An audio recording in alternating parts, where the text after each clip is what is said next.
Glória a Deus. Boa noite, queridos, graça e paz. Amém? Tudo bem com vocês? Como que foi? Quem veio do congresso? É do congresso, né, pastor? Foi pancada boa. Glória a Deus. Deus é bom, amém? É uma alegria estar na minha segunda casa, né? Quando o Lázaro falou que eu ia ministrar e falou sobre Páscoa, e eu ministrei nessa manhã sobre Páscoa, e aí eu perguntei para o pastor Eduardo se tem que ministrar a mesma mensagem. Ele falou assim: a gente sempre faz isso, mas você fica livre. Já que eu sou livre, à tarde agora, né, estava pensando o que pregar, porque tem algumas coisas que eu acho que faz muito sentido na caminhada, e há uma identificação. Né? Tem alguns lugares que você vai e quando você retorna, você cria uma identificação. Existe um motivo para você estar ali. E eu estava ali orando, até mandei um recadinho para o Lázaro, assim: meu Deus do céu, eu sou uma pessoa que não suporto dúvida. Tem alguma louca assim igual eu não gosto. Eu gosto tudo certinho, não gosto do negócio de duvidar. Né? Esse negócio de ficar, será? Não é muito a minha praia. E eu falei: amor, eu não sei o que eu prego, olha que coisa. E aí ele falou: pregue aquilo que mais arde no seu coração. Então, em todo respeito ao pastor Eduardo, que é meu amigo, eu vou obedecer o meu pastor, que é o meu marido, que fica mais fácil. Amém? E que Deus me dê muita graça para transmitir essa mensagem, que eu amo demais, e eu acho que tem tudo a ver com aquilo que é a nossa aliança com todas as vezes que eu venho a este lugar. Abra sua Bíblia comigo em Gálatas capítulo 6. Se você puder, fique de pé, por gentileza. E eu quero ministrar esse texto com você. É uma palavra de Paulo. E eu quero ler com vocês o versículo 1 até o versículo 3. Gálatas capítulo 6. Diz assim a palavra do Senhor: irmãos, se alguém for surpreendido em alguma falta, vocês, que são espirituais, restaurem essa pessoa com espírito de brandura. E que cada um tenha cuidado para que não seja também tentado.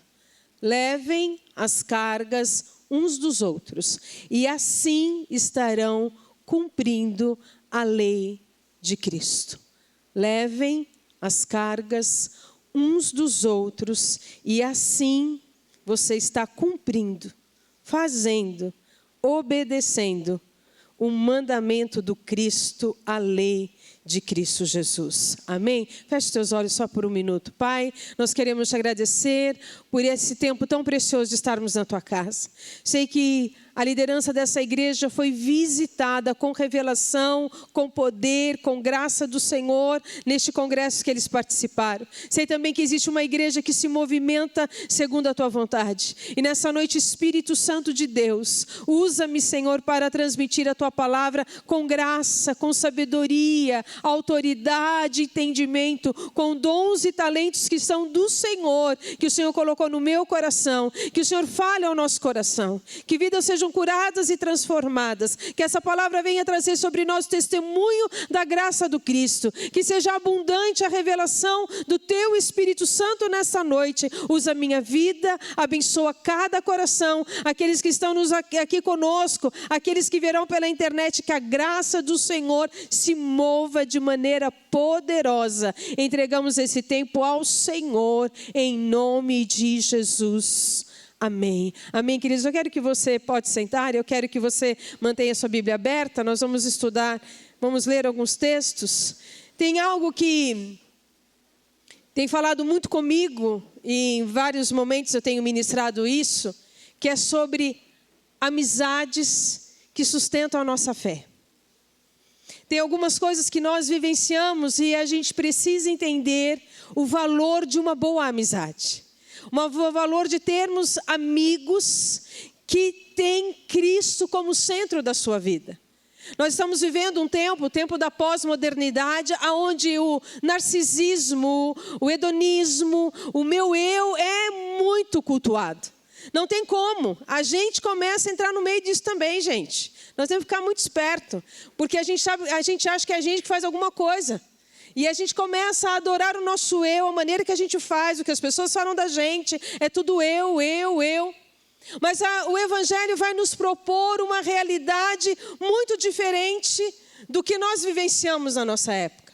O Evangelho vai nos propor levar a carga uns dos outros. Paulo diz assim: vocês querem cumprir a lei de Cristo, vocês querem viver a vontade de Deus. Então, para viver a vontade do Senhor, você precisa levar a carga do seu irmão. Você precisa ajudar ele em momentos especiais da vida dele, em momentos delicados que ele está vivenciando. Quando a gente olha isso, nós podemos retroceder um pouco na história e ver que Cristo Jesus, mesmo sendo Deus, não fez a obra sozinho. Ele podia fazer? Sim ou não? Vamos dar de Edir Macedo agora. Sim ou não? Sim, ele podia chegar e falar: não quero nenhum humano comigo, vou fazer do meu jeito. Mas a Bíblia vai dizer que ele pegou 12 e colocou do lado dele. Quando ele fala: olha, vocês vão evangelizar e vão sair para falar do amor do Cristo, para falar do reino de Deus, pegou 70 e mandou de quanto em quanto? 2 em 2. E aí ele começa a colocar no nosso coração que há uma necessidade de não andar sozinho na fé. Mas não andar sozinho não é que eu tenho que andar com qualquer um. Eu tenho que ter amigos de fé. Pessoas que amem a Cristo mais do que eu amo, que me levem mais perto dele.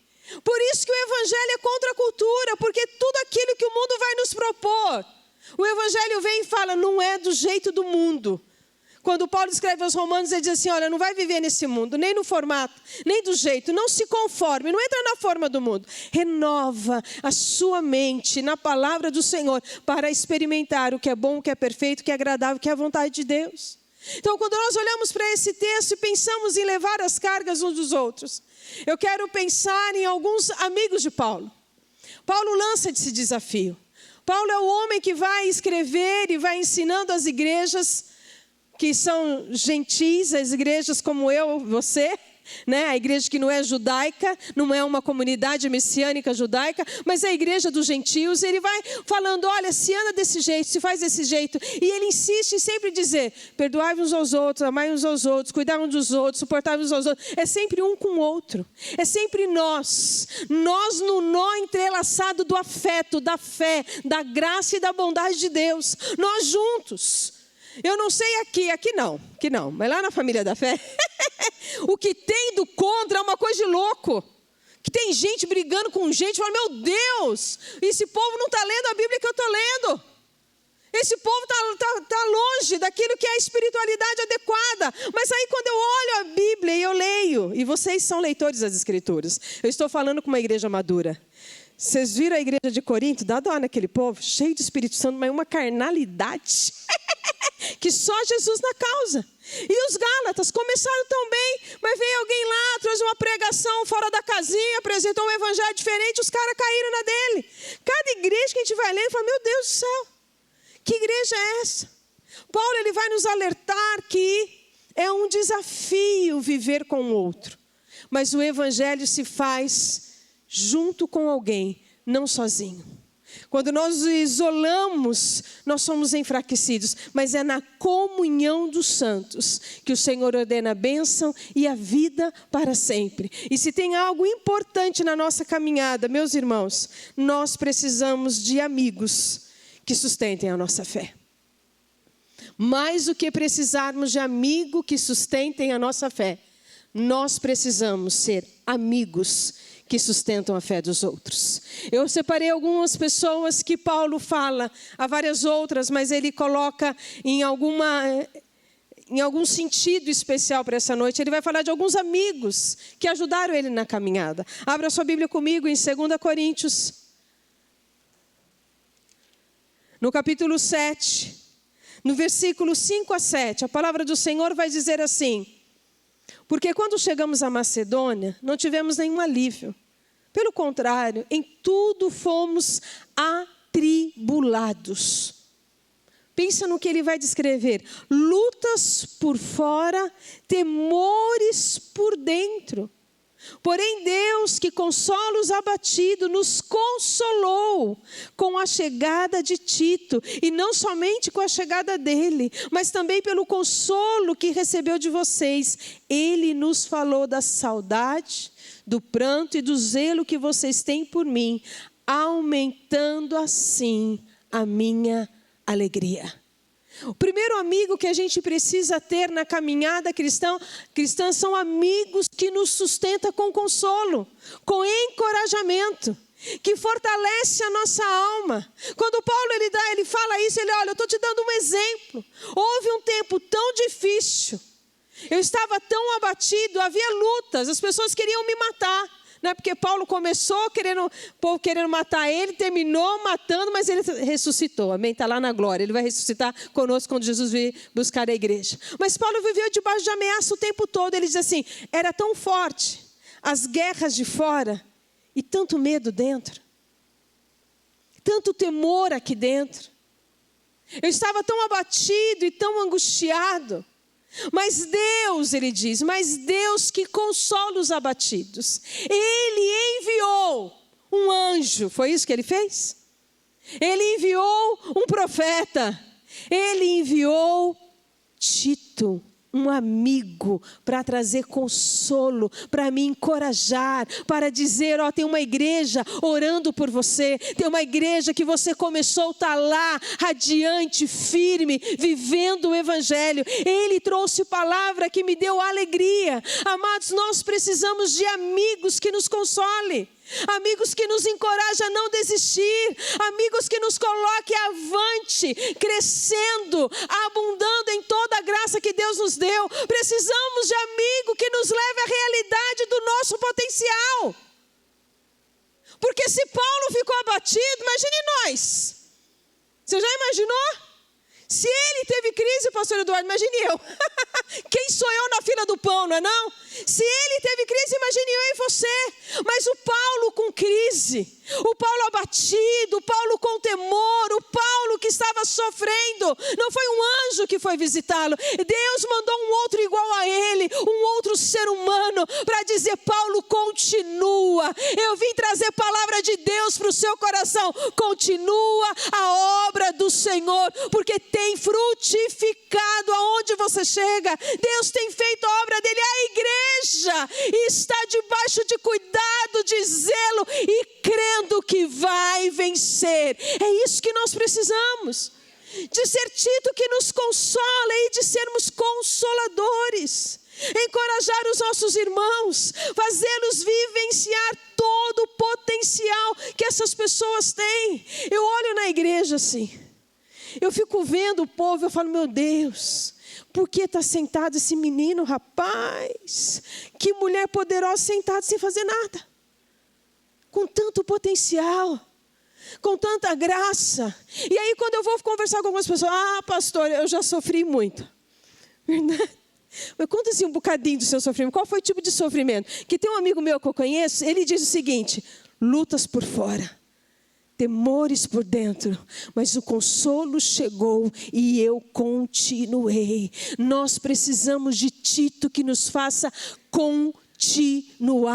Amigos que têm a fé e que diz para você, continua, vai em frente. Eu estou aqui encorajando, trazendo sobre o nosso coração aquilo que Deus realmente nos deu. Precisamos mais do que ter Tito, ser Tito na vida de alguém. Quantas pessoas só precisam da sua palavra dizendo, vai dar certo. Eu vou orar por você. Quantas pessoas só precisam que você olhe nos olhos, cheio de graça, dizer, Deus está com você. Essa luta você vai vencer. Essa dor você vai vencer, porque o Eterno cuida da sua vida. Eu não imagino quais eram os temores de Paulo. A gente consegue supor alguns, porque ele estava sempre sendo visitado pela morte. Sempre queria alguém matar, alguém surrar, naufrágio, todas essas coisas. Tantos temores havia. Mas a minha percepção é que os temores de Paulo estavam mais ligados à igreja e como a igreja ia ser conduzida do que qualquer outra coisa. Havia luta por fora, temor por dentro, mas o consolo veio de um amigo. Isso é grandioso. O consolo vem de um amigo. Talvez você esteja do lado do seu consolador e você nem sabe. Porque é a pessoa que te encoraja, é a pessoa que investe, é a pessoa que faz. Nós precisamos de consoladores na igreja. Nós precisamos de Titos nessa igreja, hoje e agora, de pessoas que a gente pode confiar o nosso coração, de orar e saber que Deus vai enviar aquela pessoa para nos abençoar. Tem coisas que nós temos vivido e é Deus, e a gente não tem percebido que é Deus, porque nós estamos na expectativa só do profético, achando que o profético se manifesta através de visões e de revelações e do sobrenatural, mas o profético também se manifesta num abraço, numa palavra de consolo, em alguém olhar nos nossos olhos e dizer: você está no pior momento da sua história, mas não é o seu fim. Essa história vai mudar, porque a graça do Senhor está sobre você. Nesse caminho Ele caminha com você e você vai viver milagre outra vez. Eu tenho uma amiga muito querida que ela trabalha como missionária em campos de refugiados. E uma vez conversando com ela, tomando um café em 2020, ela disse assim para mim: Rê, o meu evangelho, o evangelho que eu prego em campos de refugiado, na Síria, na África, em todos os lugares que eu vou, é do Cristo que habita no sofrimento. E aí eu falei assim: Zazá, me explica. E ela foi contando testemunhos e testemunhos de mulheres que foram violentadas, que viram seus maridos serem mortos, seus filhos serem mortos, suas filhas adolescentes, grávidas dos seus, e nem sabe nem quem é pai de tantos homens que a violentou. E ela disse: eu vou neste lugar para ser consolo. Meu irmão e minha irmã, que sejamos nós o Tito dessa igreja, que não vai trazer mais problema, não vai aumentar a luta, não vai aumentar o medo, mas vai trazer coragem e consolo aos corações. Esses são o tipo de amigos que nós precisamos da fé. Amigos que Paulo tinha, amigos que ele fazia uma visita espiritual com café e bolo de fubá. Vamos aqui atualizar o negócio, né, pra gente? Café e bolo de... Mas estava ali, com ele, olhando para ele. Satanás tem investido tanto nas relações das igrejas que nós temos às vezes pensado que estamos caminhando com inimigos. Isso é uma mentira do capeta. Nós somos uma igreja, nós somos família, nós somos Tito e Paulo, nós somos pessoas que amam o evangelho, que amam a gente, e a inimizade não nos cai bem, porque em Cristo não pode ter inimizade entre nós. E ao olhar esse texto você vê algo extraordinário. Há consolo de Deus para o seu coração. Há consolo numa visitação sobrenatural? Sim, há. Mas há consolo real na vida de alguém que está orando por você. Na vida de alguém que liga para você. Na vida de alguém que manda um recado de WhatsApp para você. Isto é consolo de Deus. Os amigos que nós precisamos para sustentar a nossa fé precisa ser como Tito. Nos consolar quando fora está complicado, mas dentro está terrível. Olhe para o irmão que está do teu lado e diga assim: muito prazer, eu me chamo Tito. Amém? Eu chamo o Consolador. Essa é uma verdade das Escrituras. Nós precisamos de gente. Nós precisamos uns dos outros. Outro tipo de amigo que Paulo teve e que nós precisamos ter. Eu quero que você abra sua Bíblia comigo lá em Romanos 16. E esse texto é um texto maravilhoso. Romanos capítulo 16, nós precisamos de amigos que sustentam a nossa fé, defendendo a vida. Olha o que a palavra do Senhor diz. Romanos 16, versículo 3 diz assim: saudem Priscila e Áquila, meus cooperadores em Cristo Jesus, os quais pela minha vida arriscaram a sua própria cabeça. E isso lhes agradeço, não somente eu, mas também todas as igrejas dos gentios. Nós precisamos de amigos como Priscila e Áquila, pessoas que amavam tanto o evangelho, que protegeram o apóstolo Paulo, pessoas tão defensoras da vida, pessoas que defendem a vida do Cristo, a lealdade, o amor, a graça estava sobre aquele casal. Um homem, uma mulher que se dedicou ao evangelho, um homem, uma mulher que se colocou em favor da igreja, em defender. E Paulo diz: eu sou grato, sim sou, mas toda a igreja é, porque vocês conhecem quem é Priscila e Áquila. Eu não estou falando de estranho, eu estou falando de quem defende a vida, eu estou falando de quem prega o evangelho, eu estou falando daquele que abençoa, eu estou falando daquele que corre risco para cuidar daqueles que estão em apuros, eu estou falando deles. Nós precisamos ter pessoas que defendem a vida um do outro, pelo evangelho, pelo amor do evangelho, pela lealdade. Nós temos amigos, eu sei que você também tem, que eu posso chegar na casa deles, chorar, dormir, não falar nada, brigar, gritar, e eles vão continuar sendo leais. Porque eles sabem do valor do evangelho.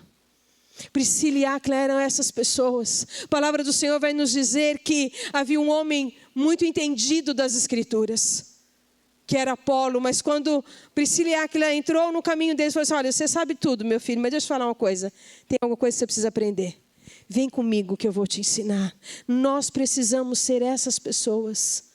As nossas casas, o nosso casamento precisa ser casamento de Priscila e Áquila. Nós defendemos a vida, nós defendemos o evangelho, nós conhecemos as escrituras, nós levamos as pessoas às profundezas da glória, da presença e da graça do Senhor. Nós ensinamos a verdade, caminhamos na verdade. Eu não acredito que Priscila e Áquila eram bajuladores. Não consigo acreditar em cristianismo de bajulação. Não combina com Cristo, bajulação. Mas combina a amizade, combina a verdade, combina o amor. Eu não acredito que se Paulo fizesse alguma coisa errada, Priscila e Áquila, não, é o Paulo, não vão mexer. Eu acredito que eles iriam falar: Paulo e Priscila, Paulo, não faça isso. Não é bom para você, nós somos os seus amigos. Nós queremos ver você em vida, defendemos a sua vida, a vida do Cristo em você. Eu acredito, meus irmãos, em amizade que defende vida, que defende o evangelho, que produz o evangelho da verdade, que faz nascer em nós aquele desejo de viver a lealdade. E eu creio com todas as minhas forças que eu tenho convivido com Priscila e Áquila na minha vida. Porque Deus tem nos colocado pessoas que são defensoras, que nos sustentam, que carregam as nossas cargas em dias difíceis, em dias doloridos da nossa história. Eu passei por uma luta tão grande, que até o fio do cabelo doía. Eu não sei se já passou por essa dor. Ela era tão avassaladora, que quando a bomba caiu na minha casa, eu corri para a casa de uma amiga e eu disse: Lu, eu preciso de você. Sabe o que ela fez? Um chá. Eu deitei na cama com a minha filha e chorei a noite toda. E ela só falou: eu estou aqui. Vou ali orar por você. Estou aqui orando por você. A gente precisa de gente que defende a nossa vida em oração. A gente precisa de gente que defende a nossa vida de qualquer jeito, porque nos ama profundamente, que é isso que o evangelho faz. Faz sentido para você entender que tem pessoas que amam você, nem te conhecem direito, mas o evangelho nos atrai de tal maneira que as pessoas vão defender a nossa história. Nós precisamos desse evangelho, meus irmãos. Nós precisamos viver o evangelho onde os nossos amigos são leais. Eu estava falando com a minha filha, eu tenho uma menina de 15 anos. Que hoje, só uma adendo, ela foi para a escola dominical e ela não concordou com o professor. Eu falei: mais uma, Jesus poderoso. Essa família é louca mesmo, não é não? Não, porque eu perguntei da graça, ele falou a graça desse jeito, e eu penso assim, eu falei: meu Deus. Né? Ela fez a seguinte pergunta, pastor, para um jovem professor: existe graça no Antigo Testamento? O menino disse: não, não existe. A graça só existe na salvação em Cristo Jesus. E ele estava falando da dispensação da graça. Aí ela vira para o professor, ela não argumentou, isso que me deu raiva. Não, agora você vai estudar e você vai argumentar, porque não dá para passar de maluca, não. Deixa a mãe que passe de maluca, mas você não. E aí ela falou assim: no Velho Testamento, em nenhum momento não houve favor imerecido? Aí ele falou: não, mas Deus é gracioso. Ela falou: não, não foi isso que eu perguntei. E acabou a discussão por aí. Então imagina, ela chegou em casa, pegou todas as enciclopédias, ela falou: mãe, eu já descobri, tem graça no Velho Testamento? Sim, porque foram salvos por causa disso, e não sei o quê, porque essa palavra significa... Estava lá, a tarde inteira estudando. Nós precisamos ensinar os nossos filhos defender a vida, defender o evangelho da verdade. Priscila e Áquila não estava defendendo um homem, estava defendendo o evangelho que eles acreditavam. A lealdade naquilo que a gente acredita. E aí eu falei para o lado, nós estamos fritos, meu irmão. Pensa, nós temos Juninho que quando ouve a nossa pregação já põe um monte de ponto. Não, você esqueceu disso, você falou isso está errado, porque não sei o quê, porque a teologia... Eu falei, meu Deus, agora mais uma, não dá mais para pregar? Com essas crianças ouvindo, não vai dar mais para pregar, Jesus poderoso. E é isso que a gente precisa entender. Precisa defender a vida.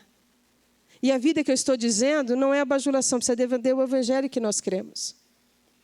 Priscila e Áquila foram pessoas que defenderam o evangelho. Se você pegar a história com cuidado, você vai ver eles atuando de maneira preciosa em favor do evangelho, em favor da igreja de Jesus Cristo.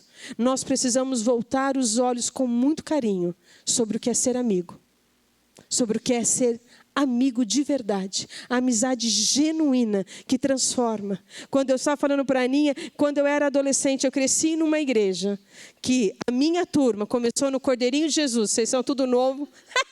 Vocês não sabem o que é isso, mas escola bíblica dominical tinha um grupinho pequenininho, até os 3 anos. Comecei ali, Cordeirinho de Jesus, terminei como soldadinho de Jesus.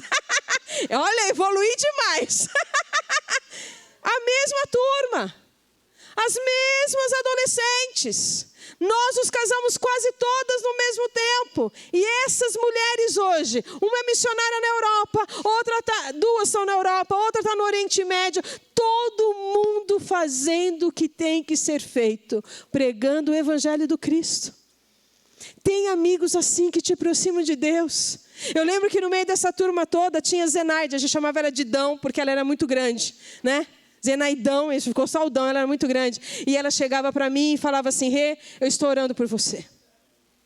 Rê, eu estou orando por você.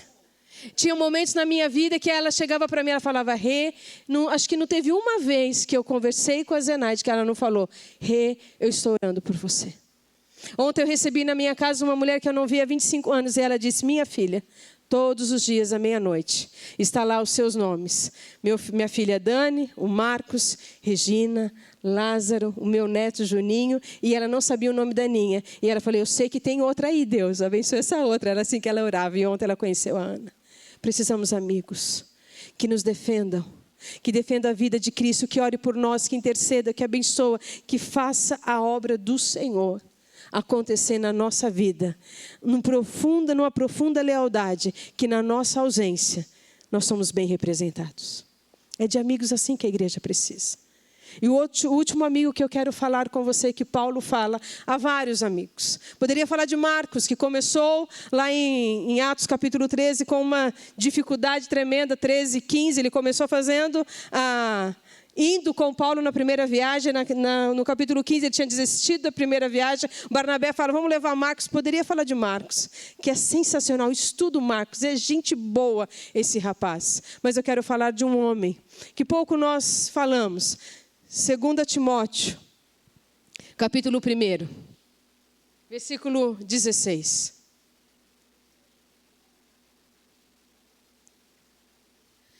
2 Timóteo, capítulo 1, versículo 16.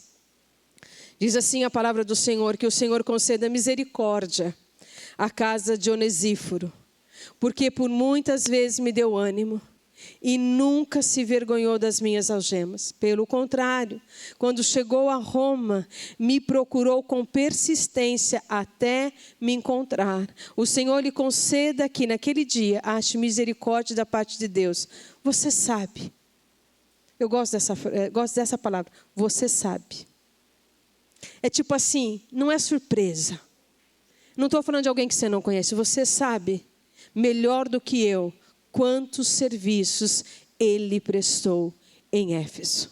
Amados, esse homem chamado Onesíforo é um amigo que nós precisamos ter. Nós precisamos ter amigos que nos sustentem com consolo e encorajamento. Precisamos ter amigos que defendam a vida, o Cristo vivendo em nós. Mas nós precisamos de amigos que nos sustentem recriando a vida. Existe um segredo nesse texto fantástico. E quando a gente vai estudar, a gente vai descobrir algumas coisas. Primeiro, que este amigo de Paulo, talvez você nunca tinha ouvido falar dele. Eu lembro quando a minha irmã falou: Regina, eu preguei sobre Onesíforo. Eu falei: como? Quem? Aonde você pregou? Peraí, o que é isso? Foi a minha irmã que me apresentou esse texto. Eu falei: mas eu já li. E eu já li, imagina, eu já li Timóteo várias vezes, como eu não conhecia esse amigo de Paulo. E ela falou: olha o detalhe das Escrituras. A Bíblia vai dizer que ele é um amigo que persiste em nos buscar em meio às nossas prisões, em meio às nossas guerras pessoais. Quando todo mundo desiste porque está difícil, ele vai até o fim, até nos encontrar. Você tem amigo assim? Que não desiste de você? Você tem amigo que está com você em todos os momentos da sua história? Você tem amigos quando você está caindo, cansado, desesperado, ele vai bater na tua porta e você ainda tem coragem de falar: eu não vou atender, mas eu vou entrar, porque eu tenho acesso, porque eu vim, porque eu sou seu amigo, eu vou te arrastar se for necessário, mas eu vou. Você tem amigo assim? Você tem um Onesíforo na sua vida? A Bíblia vai dizer que ele era um amigo, que ele insistiu até encontrar. As prisões de Paulo, a vergonha do Paulo não impediu ele de achar Paulo. Mas tem algo interessantíssimo nesse texto. A Bíblia vai dizer algo assim: muitas vezes, porque muitas vezes me deu ânimo e nunca se envergonhou. Essa palavra, muitas vezes me deu ânimo, é uma palavra em grego que só é escrita aqui. Esse ânimo é recriar. No original, que eu não vou falar porque eu não sei falar grego, mas a palavra está aqui, ó, na minha cabeça, mas eu não vou nem... Vai ser língua estranha, vai ser pagar amigo, então eu não vou falar, mas está aqui, se quiser depois eu escrevo para você. Mas eu não vou falar aquele negócio não. Está escrito o que é esse recriar. O que é recriar? Recriar é soprar fôlego de vida de novo. Agora pensa o Paulo que você conhece e lê as Escrituras. Um homem cheio de fé, da graça, sabedoria, escreve com os melhores argumentos que nós já vimos ser escritos sobre o Evangelho. Ele precisa de alguém que de vez em quando ele está quase desistindo, quase morrendo, faça massagem cardíaca nele. Dê fôlego de vida de novo, outra vez. E Paulo diz a Timóteo, ele não fez isso uma vez. Não, ele fez isso várias vezes, ele recriou a minha alma, ele gerou vida em mim muitas vezes. Eu fico impressionado com isso. Quando eu fui estudar e eu vi isso, eu vi alguns comentaristas dizendo isso, é a mesma visão quando Deus faz Adão e joga e sopra a vida. Eles fazem essa leitura. Recriou a alma de novo, trouxe vida de novo. Sabe aquele momento que você fala: eu vou desistir, eu vou parar, eu estou doente, eu estou acabado.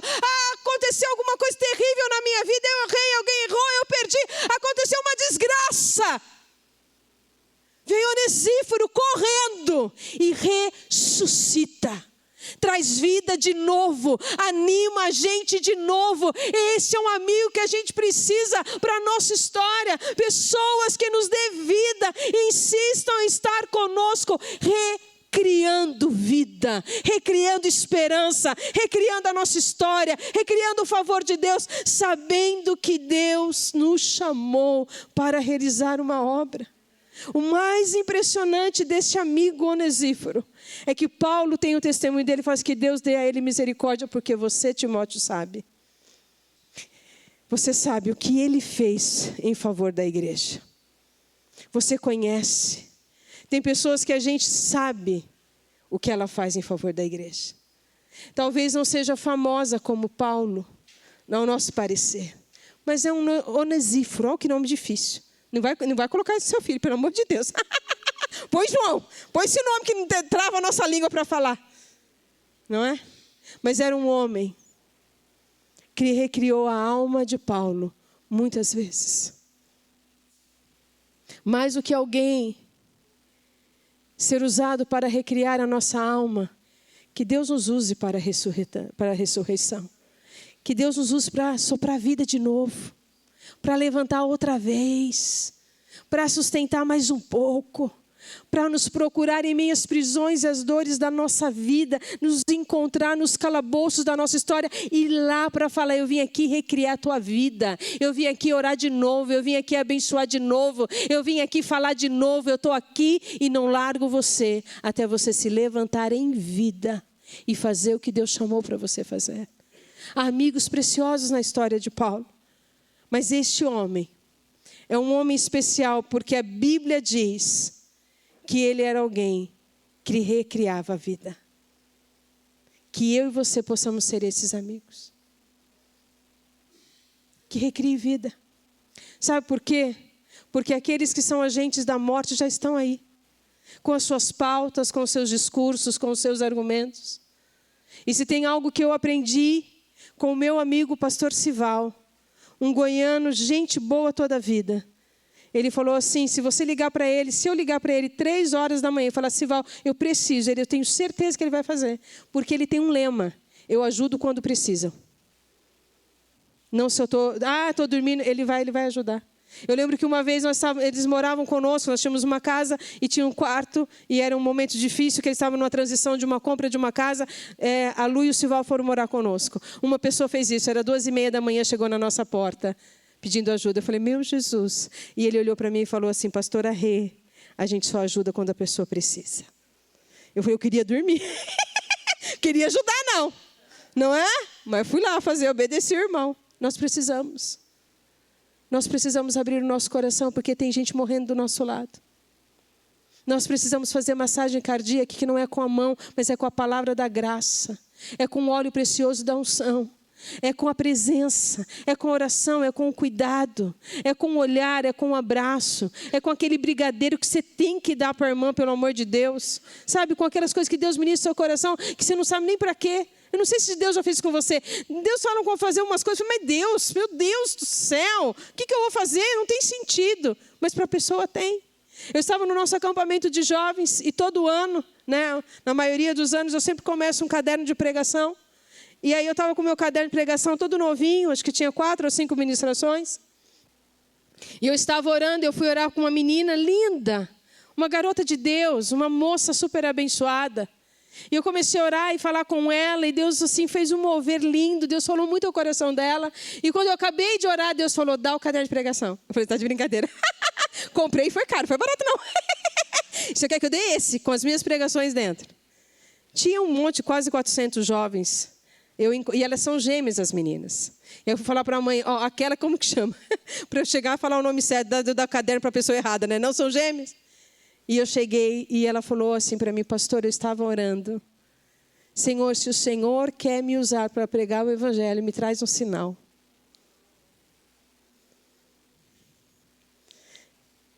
Deus coloca coisas na nossa vida para cumprir o que diz o salmista: dá-me o Senhor um sinal do teu favor e mostra que tu estás comigo. Mais do que receber, nós precisamos dar vida, dar graça, dar favor de Deus. O desejo do meu coração ao ministrar essa palavra nessa igreja que eu amo vocês. Amo os que eu conheço há muito tempo. E amo aqueles que estão aqui só porque estão com aqueles que eu conheço há muito tempo. Entendeu? Eu amo estar aqui. Já falei isso para o pastor Vilela, para a Adria: quando eu venho para cá, eu venho e eu sou curada aqui. Eu amo estar aqui. E eu sei que neste lugar não falta Tito. Eu sei que neste lugar existe Priscila e Áquila defendendo o evangelho da graça. E eu sei que neste lugar existe Onesíforo, que está trazendo cura, restauração e poder de Deus. Que as nossas amizades sejam tão poderosas neste lugar, que as pessoas ao chegarem aqui, elas sejam acolhidas em amor, pelo olhar, pelo toque, pelo abraço. Elas vão saber que este lugar é o lugar que recria a vida, que este lugar tem fôlego de vida, que o oxigênio deste lugar é a palavra da ressurreição, da vida, e está em você, está na sua história, está no dom e no talento que Deus colocou na tua vida. Ele te chama para neste lugar transmitir glória e poder, ressuscitando quem acha que não tem mais condições de viver. Esse é o evangelho da graça. Pastor, eu quero cumprir a vontade de Deus. Levem as cargas uns dos outros. Sejam amigos ao ponto de um constrangimento tal que a gente possa olhar para as pessoas e falar: eu sei que Cristo está nela. Eu sei que o fôlego do Cristo, pelo Espírito Santo, habita nela. Quando ela fala, quando ela ora, quando ela se move, quando ele se move. Porque é um Tito que consola. Porque é uma Priscila e Áquila que são firmes, firmados na rocha do Evangelho. E porque é um rapaz chamado Onesíforo, que abençoou a igreja de Éfeso, abençoou a vida de Timóteo, mas a Paulo, ele recriou a alma. Que nós sejamos assim. Que o Evangelho na nossa vida seja uma verdadeira amizade, comunhão, intimidade com o Eterno. Que sejamos como Deus falou a Abraão, amigo de Deus. E sendo amigo de Deus, sejamos amigos uns dos outros. E que não falte em nós força para carregar 1 milha ou 2 a carga de um dos outros. E a glória do Senhor virá sobre nós. Amém? Eu quero que você fique de pé em nome de Jesus. Eu quero orar agora, eu quero que você feche os teus olhos. Aleluia. Feche os teus olhos nesse momento. Pai, nós queremos te louvar pela tua palavra. Agradecemos o Senhor porque em tantos os momentos nós temos vivido com Titos. Senhor, na nossa caminhada tivemos, Senhor, a nossa vida fortalecida por Priscilas e Áquilas, que, Senhor, nos defenderam com lealdade, com amor, imprimiram o Evangelho, a vida em nós. Nós te agradecemos porque neste lugar é um ambiente de glória e de poder. E eu quero ministrar, Senhor, sobre essa igreja que eu amo. E se eu amo, Senhor, eu sei que o Senhor ama muito mais. Se eu admiro a fé, a história, a trajetória, o Senhor é aquele que tem escrito e tem um memorial da vida de cada um deles diante do teu altar, porque essa é a promessa da tua escritura. Aqueles que falam do Senhor, tem um memorial escrito sobre eles, e o Senhor traz diferença entre aqueles que te servem e aqueles que não te servem. Mas, Senhor, que um ambiente de graça e de favor esteja nas relações, toda inimizade, todo desafio relacional caia por terra, que este consolo de Tito esteja neste lugar, que essa defesa pela vida, Senhor, seja, Senhor, vivida em cada coração, e que o Senhor nos levante para recriar almas, recriar vida, recriar história, fazer o Evangelho ter o contorno certo, a graça multiplicando em vida, a graça multiplicando em milagre, a graça, Senhor, abençoando, trazendo novidade de vida, que as pessoas olhem para nós e nos enxerguem como Senhor, porque somos cheios do teu amor, somos cheios do fôlego da vida, Senhor. Abençoa o teu povo, abençoa a liderança dessa igreja, abençoa cada família que está passando, Senhor, por guerras, por lutas, Senhor, por luto, por perdas, que a graça do Senhor venha e que o Senhor sopre o fôlego da vida, recriando em nós a tua história e nos fortalecendo para que sejamos bênção uns nos outros, Senhor, para que não nos falte o consolo, não nos falte vida. E não nos falte, Senhor, aquele que vai nos levantar em dias difíceis. Que a bênção do Senhor venha sobre a tua vida. Que a graça do Senhor inunde o teu coração. Que todas as feridas de amizade, de relacionamentos que foram traumáticos saiam do teu coração. E que você possa abrir o teu espírito, a tua alma, para receber do Senhor aqueles verdadeiros amigos que vão aumentar a tua fé, que vão te fazer caminhar de glória em glória, de fé em fé, de vitória em vitória. Que o amor do Deus, o Pai, te preencha nesses dias e que a amizade do Eterno seja sobre a tua vida. Senhor, abençoa o teu povo, abençoa essa igreja, abençoa os teus filhos, em nome de Jesus. Amém e amém. Dá um abraço na pessoa que está do teu lado e diga assim: eu sou o seu amigo e eu carrego as suas cargas. Amém? Glória a Deus.